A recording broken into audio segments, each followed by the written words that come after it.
तो प्यारे बच्चों, आज हम सब पढ़ेंगे प्रकाश संश्लेषण की क्रिया। प्रकाश संश्लेषण को अंग्रेजी में फोटोसिंथेसिस भी कहा जाता है। ठीक है। जिस प्रकार हम लोगों को जीवित रहने के लिए भोजन की आवश्यकता होती है, ऐसे पौधों को भी जीवित रहने के लिए भोजन की आवश्यकता होती है। तो क्या हम उनको भोजन देते हैं? नहीं। तो वो लोग अपना भोजन कैसे करते हैं? सूर्य की रोशनी से अपना भोजन बनाते हैं। तो वो कैसे भोजन बनाते हैं, उसी क्रिया को आज हम इसमें समझेंगे। ठीक है। पौधे अपना भोजन किस प्रकार से बनाते हैं, इसके लिए हम इस चित्र को देखते हैं। इस चित्र में आपको दिखाई दे रहा है कि एक पौधा है जिसमें पत्ती है, जड़ है और तना है ना। तो आप देख रहे हो जो ये पत्ती बना है, इसमें किस प्रकार से प्रकाश संश्लेषण की क्रिया हो रही है। सूर्य की ऊर्जा को ग्रहण कर रही है पत्ती। ठीक है। कैसे ग्रहण करता है पत्ती सूर्य की ऊर्जा को? पर्णहरित की सहायता से, जिसको अंग्रेजी में क्लोरोफिल कहा जाता है। क्लोरोफिल ये क्लोरोप्लास्ट के अंदर होता है, जो हरित लवण, जिसके कारण पत्तियां हरी होती हैं। हर पत्ती देखोगे ज्यादातर पत्तियां क्या होती हैं? हरी। वो हरी क्यों होती हैं? क्योंकि इसमें क्लोरोप्लास्ट पाया जाता है। और ये क्लोरोप्लास्ट के अंदर एक होता है क्लोरोफिल, पर्णहरित, जो सूर्य की रोशनी को अपनी तरफ आकर्षित करता है, सूर्य की ऊर्जा को खींच लेता है। उसमें ये शक्ति होती है कि वह सूर्य की ऊर्जा को खींच ले। तो ये पत्तियों के ऊपरी सतह पर पाया जाता है। जैसे अगर पत्ती है तो ये उसका ऊपरी सतह। ठीक है। ये क्या करता है? सूर्य की रोशनी को खींचता है। और पौधों को भोजन बनाने के लिए 3 चीजों की आवश्यकता होती है। एक तो सूर्य की ऊर्जा, दूसरा कार्बन डाइऑक्साइड और तीसरा जल। तो हम ये देखते हैं कि किस प्रकार से ये तीनों पत्ती तक पहुंचता है। पत्तियों का जो निचला सतह होता है, ये इसमें छोटे छोटे छिद्र पाए जाते हैं और उन छिद्रों का नाम है पर्णरंध्र। क्या बोलते हैं? पर्णरंध्र। इसको अंग्रेजी में स्टोमेटा कहते हैं। स्टोमेटा की आकृति इस तरह से होती है, इसका आकार। इसमें ऐसे ये जो एक छिद्र होता है जिसका ये द्वार का काम करता है ना। इसको गार्ड से बोलते हैं। ठीक है। ये क्या करता है? जब कार्बन डाइऑक्साइड लेना होता है तो ये खुल जाता है और उसके बाद फिर ये बंद हो जाता है। ठीक है। तो कार्बन डाइऑक्साइड इसी क्षेत्र के द्वारा इस पत्ती में पहुंचता है, जो पत्तियों के निचली सतह पर पाई जाती है। तो इस प्रकार से आपने देखा कि पर्णहरित ने सूर्य की ऊर्जा को आकर्षित किया और पर्णरंध्र ने वायुमंडल से कार्बन डाइऑक्साइड को खींचा। अब इसको क्या चाहिए खाना बनाने के लिए? जल। जल कैसे मिलेगा इसको? जड़ से। मिट्टी है ना। हाँ। पौधों की जड़ें कहाँ होती हैं? मिट्टी में। मिट्टी में अंदर। तो ये क्या करता है? इसमें मूल रोम ऐसे छोटे छोटे पाए जाते हैं। कि मूल रोम क्या करते हैं? जो मिट्टी में पानी होता है उसको ये खींच लेते हैं। और उसके बाद एक जो है केशिका होती है जिसका नाम होता है जाइलम। जाइलम एक नली टाइप का होता है। ये क्या करता है? इस पानी को ऐसे एक खिंचाव के द्वारा पत्तियों तक पहुंचा देता है। यहाँ तक पहुंच जाता है। अब पत्ती को भोजन बनाने के लिए जो 3 चीजें चाहिए थी, वो तीनों चीजें इसको मिल चुकी थी। कौन कौन सी चीजें थी?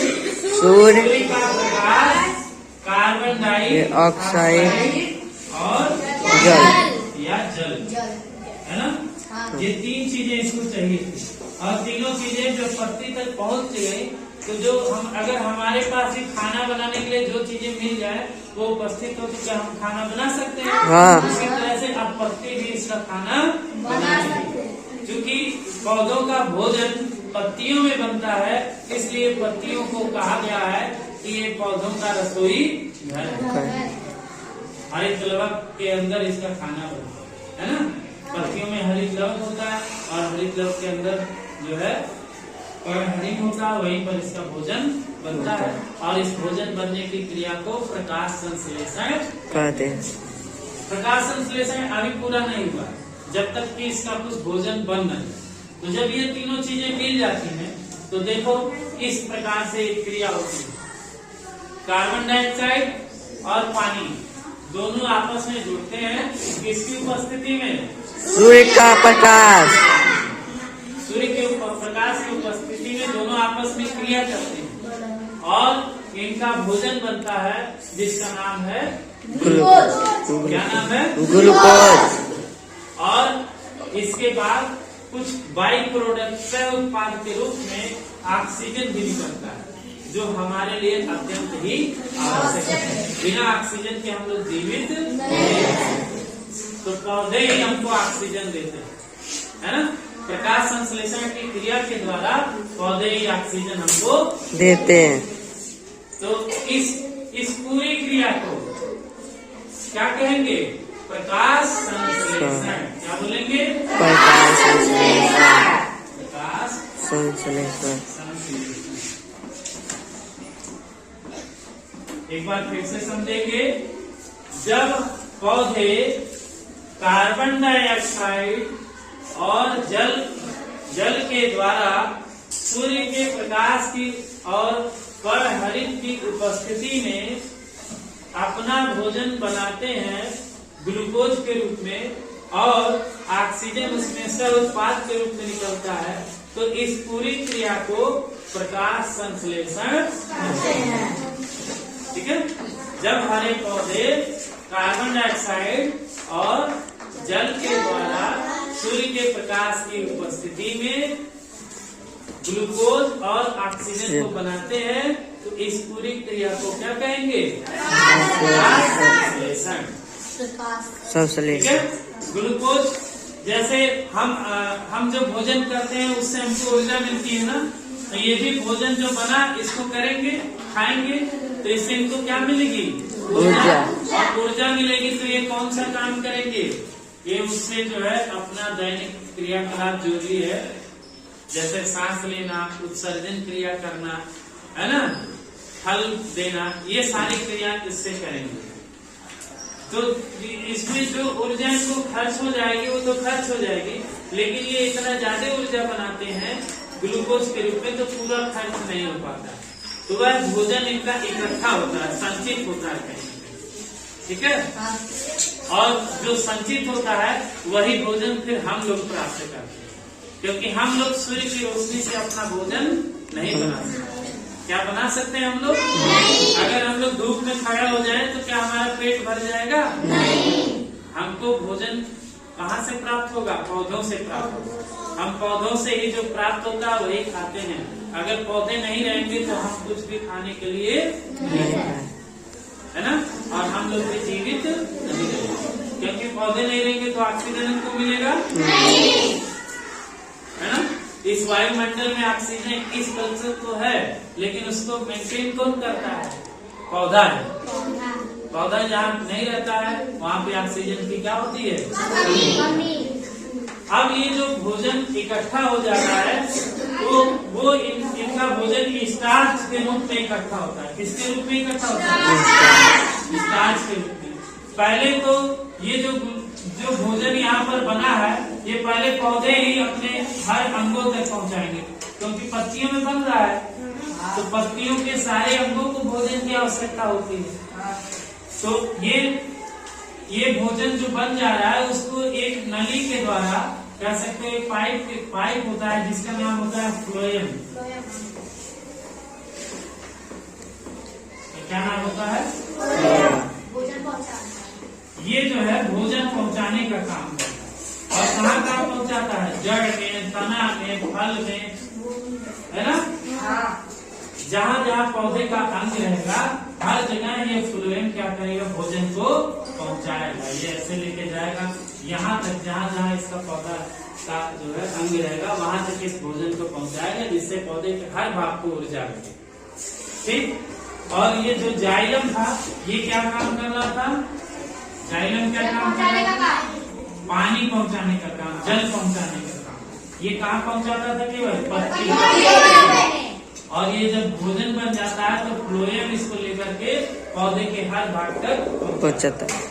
अब मान लो कि जहाँ भोजन जाएगा तो जो इसको जरूरत होगी उतना तो ये खर्च कर लेगा, लेकिन जो एक्स्ट्रा भोजन रहेगा उसको ये इकट्ठा करेगा, और इकट्ठा यानी संचित करना होता है, ये स्टार्च के रूप में इकट्ठा। ठीक है, इसलिए अब जैसे कई पौधों में अलग अलग जगहों पर, कहीं पर तना में इकट्ठा होता है, कहीं जड़ में इकट्ठा होता है, कहीं फल में, कहीं पत्ती में। तो हम देखते हैं कि कौन कौन से पौधे में कहाँ पर इकट्ठा हो। जैसे आलू, आलू आप सब खाए हो? हाँ। आलू जो है, आलू जो खाते हो, आलू का जो हिस्सा वह तना होता है ना? आलू का पौधा देखोगे ऊपर रहेगा, पत्ती रहेगा, हाँ। उसमें कोई फल निकलता है? नहीं। लेकिन जो है वो जड़, और उसका जड़ नीचे रहता है, तो जो बीच में होता है वो क्या होता है? तना होता है।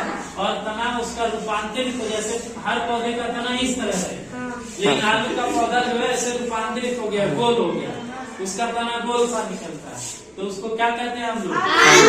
और इसका जो भोजन है जो पत्ती में बनता है वह सारा इकट्ठा कहाँ पर होता है? आलू में, तने में, और वही तना हिस्सा हम लोग खाते हैं, जिससे हमको ऊर्जा मिलती है। मूली खाए हो सब लोग? मूली जो है वो जड़ होता है। हाँ तो सर। मूली का जो भी उसमें प्रकाश संश्लेषण की क्रिया होगी, उसमें जो ग्लूकोज बनेगा या स्टार्च बनेगा वह कहाँ इकट्ठा होगा? जड़ में। कहाँ इकट्ठा होगा? जड़ में। और गोभी, गोभी का कौन सा हिस्सा खाते हो? ऊपर का। वो फूल होता है उसका, वो गोभी का फूल होता है। तो हम जो खाते हैं वो क्या होता है? तो गोभी में, गोभी के पौधे में जो प्रकाश संश्लेषण की क्रिया होती है, तो जो अत्यधिक स्टार्च होता है वह कहाँ इकट्ठा होता है? उसके, जिसको हम सब्जी के रूप में खाते हैं। इसी तरह से पालक, पालक का स्टार्च कहाँ इकट्ठा होता है? जिसको हम खाते हैं। और ऐसे टमाटर है, भिंडी है, मिर्चा है, इन सब का जो स्टार्च बनता है वह कहाँ पर इकट्ठा होता है? फूलों में, फल में। ये फल के रूप में निकलते हैं ना। जो टमाटर का पौधा जो होता है पहले फूल निकलता है, फिर उसमें से वो फल निकलता है। हाँ सर। भिंडी का भी फल निकलता है, ये सब ऊपर ऐसे निकलते हैं। मरचा होता है, उसका भी फल होता है। तो ये इसका फल का हिस्सा हम लोग खा रहे हैं। तो यानी कि इसमें जो स्टार्च इकट्ठा हो रहा है कहाँ पर इकट्ठा हो रहा है? फलों में। ठीक है। अच्छा, आम का पौधा आप लोगों ने देखा होगा? आम का पौधा प्रकाश संश्लेषण की क्रिया के द्वारा स्टार्च कहाँ इकट्ठा करता है? फलों में। फल में ना? सेब? तो इस प्रकार से आप देखोगे कि जो अत्यधिक स्टार्च रहेगा वह जड़, तना, फूल, पत्ती और फल में जाकर के एकत्रित होता है, जिसके द्वारा हमको भी भोजन मिल जाता है। तो जो पौधे या जो लोग प्रकाश संश्लेषण की क्रिया के द्वारा अपना भोजन स्वयं बना लेते हैं उनको कहते हैं हम उत्पादक। क्या बोलेंगे? उत्पादक। यानी कि ये स्वपोषी होते हैं। क्या होते हैं? अपना भोजन स्वयं बना लेते हैं, स्वपोषी। और हम लोग अपना भोजन स्वयं नहीं बना पा रहे हैं, हम लोग अपने भोजन के लिए पौधों पर निर्भर रह रहे हैं, इसलिए हम लोग जो है स्वपोषी नहीं। ठीक है। तो इस प्रकार से आज का ये टॉपिक समाप्त होता है। ये क्या था? प्रकाश संश्लेषण, जिसमें आपने देखा कि पौधे किस प्रकार से कार्बन डाइऑक्साइड और जल के द्वारा सूर्य के प्रकाश की उपस्थिति में ग्लूकोज और ऑक्सीजन बने। ग्लूकोज का सूत्र क्या होता है? C6H12O6। कार्बन डाइऑक्साइड का सूत्र क्या होता है? 6CO2। और जल का सूत्र क्या होता है? H2O। ठीक है। ऑक्सीजन का O2। ये जो 6 लिखा है इसके अणु कितने अणु है? इसके 6। इसके कितने अणु है? 6। ठीक है। और इसके एक, इसके आगे कुछ नहीं लिखा है। ग्लूकोज के एक अणु है, ऑक्सीजन के कितने? 6। ठीक है। तो इसका ये इस प्रकार से इस क्रिया को आप लोग याद रख लीजिएगा, इसको दोहराइएगा। ठीक है। दोस्तों अगर आपको ये वीडियो अच्छा लगा हो तो इसे लाइक कीजिए, चैनल को सब्सक्राइब कीजिए, कमेंट कीजिए और हाँ इसे अपने दोस्तों के साथ शेयर भी कीजिए। Thank you.